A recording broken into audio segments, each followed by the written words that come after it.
السلام علیکم۔ آج ہم اس سوال کے بارے میں بات کرنے لگے ہیں جو کہ یقیناً ساروں کے ذہن کے اندر ہوگی کہ امریکن مسلمز کو آنے والے الیکشن میں کس کو ووٹ دینا چاہیے۔ لیکن اس سوال پہ آنے سے پہلے ہمیں اس بارے میں بات کرنی ہوگی کہ یہ سوال اتنا اہم ہے کیوں۔ تو اس کا جواب یہ ہے کہ امریکن مسلمز کے پاس ایک بہت بڑی ذمہ داری بھی ہے اور وہ ذمہ داری کو ادا کرنے کے لیے ویل پلیسڈ بھی ہیں۔ اس کو ہم آئیں دیکھیں۔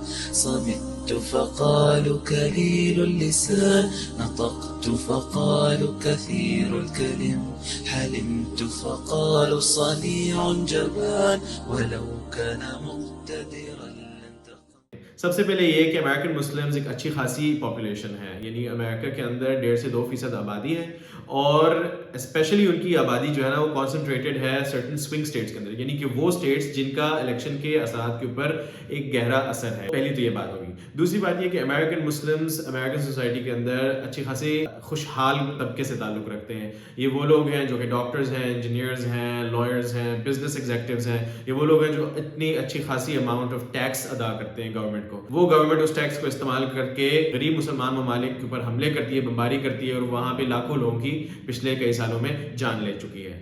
تو ان ساری وجوہات کی وجہ سے امریکن مسلمز کے اوپر ایک اچھی خاصی ذمہ داری پڑتی ہے کہ وہ اپنے ملک کی پالیسیز کو انفلوئنس کر سکیں۔ تو آئیں دیکھتے ہیں کہ امریکن پولیٹیکل کلائمیٹ کیسا ہے، خاص طور پہ مسلمانوں کے کانٹیکسٹ میں۔ امریکن پالیٹکس بنیادی طور پہ ایک 2 پارٹی سسٹم ہے جہاں پہ ڈیموکریٹس اور ریپبلکنز باریاں لیتے ہیں حکومت کرنے کے لیے۔ دونوں پارٹیوں کے مسلمانوں کے ساتھ ایک لمبی چوڑی تاریخ ہے، لیکن اس کی آج کی ویڈیو میں ہم تفصیل کے اندر نہیں جائیں گے۔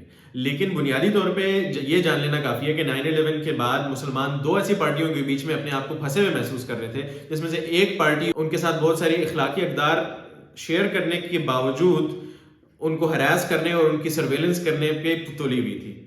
دوسری طرف ایک ایسی پارٹی تھی جو کہ ان کو گرمجوشی کے ساتھ گلے لگا رہی تھی اور ان کے ساتھ برابری کے سلوک کے دعوے کر رہی تھی، لیکن اس کے اخلاقی اقدار بہت سارے ایسے تھے جس سے مسلمان اتفاق نہیں کرتے تھے، اور پارٹی یہ ایکسپیکٹ کرتی تھی کہ مسلمان ان اخلاقی سٹینسز کے اوپر ہمارا ساتھ دیں۔ لیکن ان دونوں پارٹیوں میں ایک چیز مشترک تھی، وہ یہ تھی کہ فورن پالیسی کے اوپر ان میں کوئی خاص فرق نہیں تھا۔ دونوں پارٹیوں میں ہم نے دیکھا پچھلے 20 سال کے اندر مسلمان ممالک کے اندر بمباری کی، مسلمان ممالک کے اندر ڈرون سٹرائکس کیے، حملے کیے، بہت سارے مسلمان ممالک کے اندر تباہی برپا کی اور لاکھوں مسلمانوں کی اسی طرح جانیں لے لی۔ امریکہ کے اندر اینٹی مسلم سینٹیمنٹ بڑھنا شروع ہوا اور یہاں تک کہ ٹرمپ دور کے اندر اپنے عروج تک پہنچا، اور اس وقت مسلمانوں نے یہ سوچا کہ ایک اور ٹرمپ پریزیڈنسی کو اوائڈ کرنے کے لیے ہمیں لازمی ڈیموکریٹس کو ہی ووٹ دینا ہوگا۔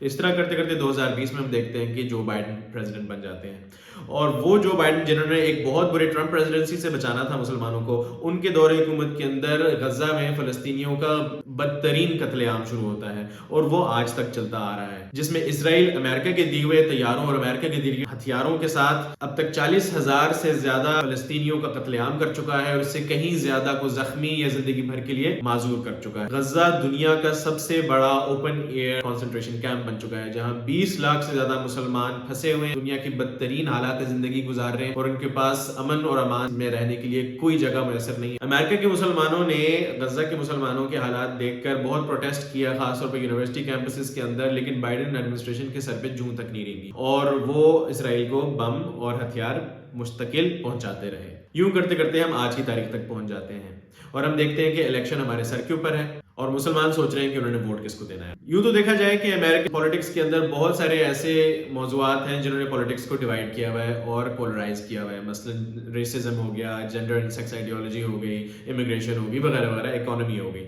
لیکن ایک مسلمان کے لیے یہ سارے ایشو سیکنڈری ہیں۔ جب کہیں پہ مسلمانوں کا جینوسائیڈ ہو رہا ہو تو ان کے لیے اس بات پر ووٹ دینا کہ بھئی فلانا کینڈیڈیٹ میرے والدین کو جلدی گرین کارڈ دلا دے گا، یا فلانا کینڈیڈیٹ ٹیکس کم کر دے گا، یا فلانا کینڈیڈیٹ تیل کی قیمتیں کم کر دے گا، یہ مسلمان کے لیے ممکن نہیں۔ اللہ کے رسول صلی اللہ علیہ وسلم نے فرمایا کہ مثل المؤمنین فی توادہم وتراحمہم وتعاطفہم کمثل الجسد اذا اشتکى عضو تداعى له سائر جسده بالسہر والحمى۔ مطلب یہ کہ مومنوں کے آپس میں رحم دلی اور محبت اور حسن سلوک کی مثال ایسی ہے جیسے کہ ایک جسم ہوتا ہے، اگر جسم کا ایک حصے کو تکلیف ہو تو پورا جسم بخار اور بیداری کے اندر رات گزارتا ہے۔ تو کتنے ہی باقی مسائل مسلمانوں کے لیے اہم ہوں، وہ ان مسائل کو حل کرنے کے لیے اپنے گھر کے سکون کے اندر بیٹھ کے گفتگو کر سکتے ہیں، لیکن غزہ اور ویسٹ بینک اور لبنان کے اندر مرتے ہوئے مسلمانوں کے پاس یہ لگژری حاصل نہیں ہے۔ اگر ان کے لیے ہمدردی ہمارے لیے واقعی اخلاص پر مبنی ہے تو ہمارے لیے ممکن نہیں ہے کہ ہم ووٹ دیتے ہوئے ان کی یہ ہوتی ہوئی جینوسائیڈ نظر انداز کر دیں۔ مسلمانوں کے پاس اس الیکشن میں بنیادی طور پہ 4 آپشنز ہیں. پہلا آپشن یہ کہ کمالا ہیرس کو ووٹ دے دیں.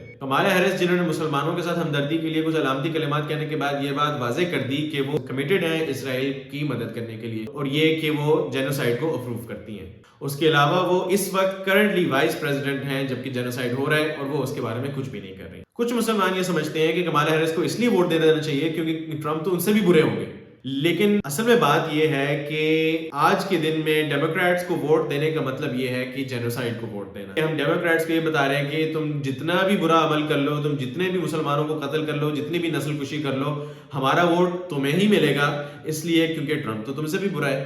بالکل اسی بیوی کی طرح جس کا ابیوسو ہسبینڈ اس کو مارتا ہو, پیٹتا ہو اور اس کے بعد پھر کہتا ہو کہ اگر تم مجھے چھوڑ کے کسی اور مرد کے پاس چلے گی تو وہ تو مجھ سے بھی برا ہوگا, اور وہ عورت اپنے میاں کے ساتھ ٹھہر جائے. مسلمانوں کی غیرت کا یہ تقاضا ہے کہ مسلمان ڈیموکریٹس کو کسی صورت ووٹ نہ دیں. یوں ہم آ جاتے ہیں اپنے دوسرے آپشن کی طرف, یہ کہ ڈونلڈ ٹرمپ کو ووٹ دے دیا جائے. بلکہ بہت سارے مسلمانوں کا یہی خیال ہے کہ ڈیموکریٹس کو سزا دینے کے لیے ہمیں ڈونلڈ ٹرمپ کو ووٹ دے دینا چاہیے. اور یہ بات ڈونلڈ ٹرمپ سے بھی کوئی چھپی ہوئی نہیں ہے. ڈونلڈ ٹرمپ نے اپنے الیکشن کیمپین کے اندر سٹیج پر بہت سارے مسلمانوں کو اور عرب لیڈرز کو بلایا ہے صرف یہ بتانے کے لیے کہ میں تم لوگوں کے ساتھ ہوں. اور افواہیں تو یہی ہیں کہ ڈونلڈ ٹرمپ نے بہت سارے مسلمانوں کے ساتھ یہ وعدے بھی کیے ہیں کہ اگر تم لوگوں نے مجھے ووٹ دیا تو میں مڈل ایسٹ کے اندر جنگ کو ختم کر دوں گا اور میں تم لوگوں کے مفادات کے اوپر غور کروں گا اور تمہارے انٹرسٹ کو کیٹر کروں گا. لیکن کیا مسلمانوں کو واقعی ڈونلڈ ٹرمپ کے بیانات کے اوپر اعتماد کر لینا چاہیے؟ یہ وہی ٹرمپ ہیں جنہوں نے امریکہ کے اسرائیل کے اندر سفارت خانہ جیروسلم میں شفٹ کر دیا. یہ وہی ٹرمپ ہیں جنہوں نے گولان ہائٹس کو اسرائیل کا حصہ تسلیم کر لیا. یہ وہی ٹرمپ ہیں جو کہ ابراہیم اکارڈز کے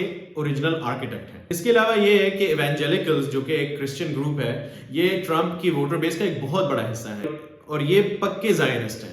تو یہ بات ماننا بہت ہی مشکل ہے کہ ٹرمپ اپنے اتنے بڑے ووٹر بیس کو اگنور کر کے مسلمانوں کی درخواست کے اوپر اسرائیل کو سپورٹ کرنا بند کر دے. باوجود اس کے کہ ٹرمپ کی امریکہ فرسٹ آئیڈیالوجی کے مطابق امریکہ کو باقی دنیا کے اندر جنگوں میں حصہ لینے سے گریز کرنا چاہیے اور اپنے فوجیوں کو اور اپنے ہتھیاروں کو اپنے پاس رکھ لینا. تو ثابت یہ ہوا کہ ٹرمپ کو ووٹ دینا بھی کوئی اچھا آپشن نہیں ہے اور وہ بھی جینوسائیڈ کو ہی ووٹ دینے کے برابر ہوگا. اس پوائنٹ پہ بہت سارے مسلمان یہ سوچ رہے ہوں گے کہ اگر دونوں نے ہی جینوسائیڈ کو سپورٹ کرنا ہے اور دونوں ہی اچھے آپشنز نہیں ہیں تو کیوں نہ کمالا کو ووٹ دے دے کیونکہ she is the lesser of the two evils.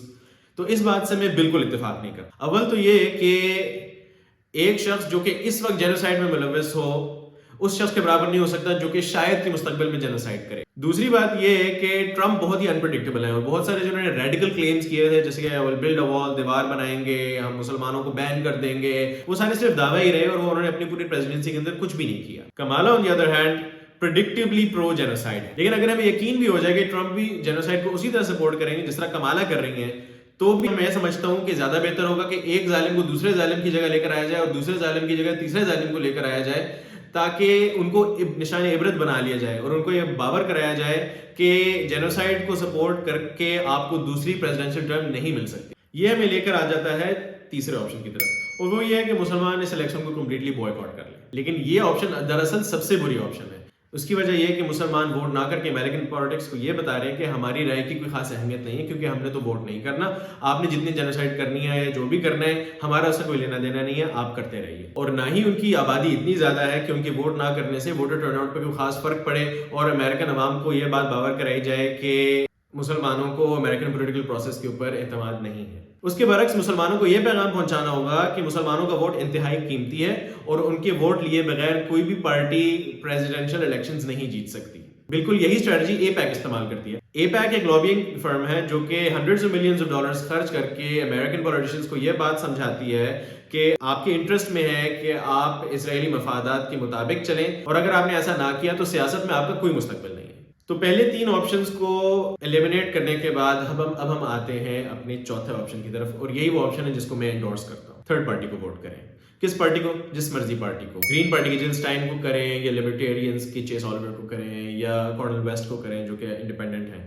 ضروری نہیں ہے کہ جس اسٹیٹ میں آپ رہتے ہیں اس اسٹیٹ میں سارے انڈیپینڈنٹس آپ کی بیلٹ کے اوپر ہوں, تو جو بھی آپ کو انڈیپینڈنٹ ملے آپ اس کو ووٹ دیں. اگر کوئی میری ذاتی رائے پوچھے تو میں کہوں گا کہ جل اسٹائن کو ووٹ دے دیں. اس کی وجہ یہ نہیں ہے کہ میں ان کی کسی مورل یا پالیسی اسٹانس سے میں بہت اتفاق کرتا ہوں, بلکہ اس لیے کیونکہ وہ ایک ایکسپیرینسڈ امریکن پولیٹیشین ہے جن کی ایک تاریخ ہے جس میں آپ دیکھتے ہیں کہ انہوں نے اسرائیل کو امریکن سپورٹ دینے کے خلاف بیانات دیے ہیں. بہت سارے مسلمان پہلے ہی ان کو سپورٹ کرنے کے حامی ہو چکے ہیں اور ان کے سب سے زیادہ چانسز ہیں کہ وہ اچھا پرفارم کر سکیں اس الیکشن کے اندر. ایک بات لیکن ہمیں سمجھنی ہوگی کہ کیا ہمارے مسلمانوں کے تھرڈ پارٹی کو ووٹ دینے سے وہ کینڈیڈیٹ جیت سکتا ہے الیکشن میں؟ تو اس کا جواب یہ کہ موسٹ پروبیبلی نہیں. جو دو مین اسٹریم پارٹیاں ہیں وہ اس ریس میں کہیں آگے ہیں اور انہی میں سے کسی ایک نے پریزیڈنٹ بننا. اس کا مطلب یہ ہے کہ ان الیکشنز کی بنیاد کے اوپر امریکہ کی اسرائیل پالیسی کے اوپر بہت زیادہ فرق نہیں پڑے گا. تو پھر کچھ لوگ یہ سوال پوچھیں گے کہ کیا تھرڈ پارٹی کو ووٹ کرنے کا مطلب یہ نہیں کہ آپ نے اپنا ووٹ ضائع کر دیا؟ تو اس کا جواب ہے کہ ہرگز نہیں. اس کی 3 وجوہات ہیں. پہلی وجہ یہ ہے کہ تھرڈ پارٹی کو ووٹ دے کر مسلمان ایک یونائٹڈ ووٹر بلاک کے طور پہ ابھر سکتے ہیں اور وہ دونوں مین اسٹریم پارٹیز کو اپنی اہمیت کا احساس دلا سکتے ہیں. ویسے تو ہم نے کہا کہ زیادہ امکان نہیں ہے کہ ڈیموکریٹس یا ریپبلکنز اپنی اسرائیل پالیسی کو تبدیل کریں گے، لیکن یہ ممکن ہے کہ وہ مسلمانوں کے ووٹس کو دیکھ کر آنے والے پریزیڈنشل ٹینیور کے اندر اپنی پالیسی کو تھوڑا سا فائن ٹیون کریں. دوسری وجہ یہ کہ یہ تو شاید مشکل ہے کہ تھرڈ پارٹی کینڈیڈیٹ جیت جائے، لیکن یہ ضرور ممکن ہے کہ وہ 5% کے جو تھریش ہولڈ ہے اس سے اوپر چلے جائیں. اور اگر اس تھریش ہولڈ سے اوپر چلے جاتے ہیں تو تھرڈ پارٹی کینڈیڈیٹس کے لیے مستقبل میں بہت ساری راہیں کھل جائیں گی. مثلا یہ کہ ان کو بیلٹ ایکسس مل جائے گا، ان کو فیڈرل فنڈنگ مل جائے گی، تو وہ آنے والے الیکشن کے اندر بہتر پرفارم کر سکیں گے اور یہ 2 پارٹی سسٹم کو توڑنے میں ایک کردار ادا کر سکیں گے. تیسری وجہ یہ ہے کہ مسلمان نہ ڈیموکریٹ نہ ریپبلکن دونوں پارٹیز میں سے کسی کے اوپر بھی اعتماد نہیں کر سکتے کہ وہ ان کے انٹرسٹ کو صحیح طرح سے ریپرزینٹ کر سکیں گے. تو اگر زیادہ سے زیادہ مسلمان اپنے آپ کو کسی تھرڈ پارٹی کے ووٹرز کے طور پر رجسٹر کریں تو ان کو اتنا کرٹیکل میس مل جائے گا کہ وہ اس تھرڈ پارٹی کے کم از کم پالیسیز کو انفلوئنس کر سکیں گے تاکہ وہ مسلمانوں کے بلیفس اور مسلمانوں کے انٹرسٹ کے ساتھ الائن کر سکیں. یہ وہ ساری وجوہات ہیں جس کی وجہ سے میرا یہ خیال ہے کہ مسلمانوں کو تھرڈ پارٹی کینڈیڈیٹ کو لازمی ووٹ دینا چاہیے، جن میں سے فی الحال جل اسٹائن سب سے زیادہ پرومسنگ کینڈیڈیٹ معلوم ہو رہی ہیں. اللہ کرے کہ ایک وقت آئے کہ مسلمان ایک ڈومیننٹ پولیٹیکل فورس بن سکے، نہ صرف امریکہ کے اندر بلکہ پوری مغربی دنیا کے اندر. اور شاید کہ وہ دن ابھی بہت دور رہ نہیں گیا، جیسے کہ اللہ تعالیٰ نے فرمایا وَتِلْكَ الْأَيَّامُ نُدَاوِلُهَا بَيْنَ النَّاسِ، یعنی کہ ہم زمانے کو لوگوں کے بیچ میں بانٹ دیتے ہیں، کبھی ایک کا غلبہ کبھی دوسرے کا غلبہ. تو عین ممکن ہے کہ وہ دن بہت قریب ہو، لیکن اس دن کے آنے تک ہم سب کو اپنا کردار ادا کرنا ہوگا. اور آپ جب ووٹ دینے کے لیے نکلیں تو اپنے آپ سے یہ سوال پوچھیں کہ کیا فلسطین میں مسلمانوں کا ہونے والا جینوسائیڈ کیا آپ کو ایسا محسوس ہوتا ہے جیسے آپ کے اپنے جسم کا کوئی حصہ کاٹ رہا ہو؟ اگر ہاں تو کسی جینوسائیڈ کو سپورٹ کرنے والے کینڈیڈیٹ کو مت ووٹ دیجیے گا. اگلی ویڈیو تک کے لیے السلام علیکم ورحمۃ اللہ وبرکاتہ. فأيقنت أني مهما أراد رضا الناس لا بد من أن أذم. فأيقنت أني مهما أراد رضا الناس لا بد من أن أذم. رضا الناس لا بد من أن